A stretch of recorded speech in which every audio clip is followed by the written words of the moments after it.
how do you promote human flourishing? The belief is that we're all made in God's image, but I think the only system of economics that allows you to use your God-given talents is a free enterprise system. I wanted to learn how to enter the business world and make a profit, but I also wanted to serve faithfully and lead a very mission-driven career. One of the best things about Concordia and the Batterman School of Business is just the mentor network that I think we have in the Milwaukee community and beyond. I was able to find 1 internship and 2 jobs so far through Concordia alumni or different support networks.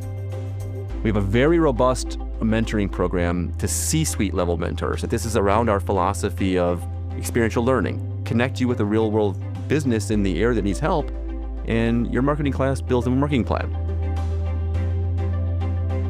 Today is our annual Liberty, Faith, and Economics Summit. Students have the opportunity to engage with nationally known or even internationally known speakers. And I think that really almost changes their perspective on what they can accomplish, because it gives them something to keep them interested and know that my studies can lead to something really important. Milwaukee's a great, vibrant city to find internships, different opportunities. Through the networking events at the Batterman School of Business, I was able to land my first job at U.S. Bank. There are so many different businesses and corporations in Milwaukee that want to hire Concordia students because we are good, we work hard for what we've got, and truly lead and go down the path that God has provided for us.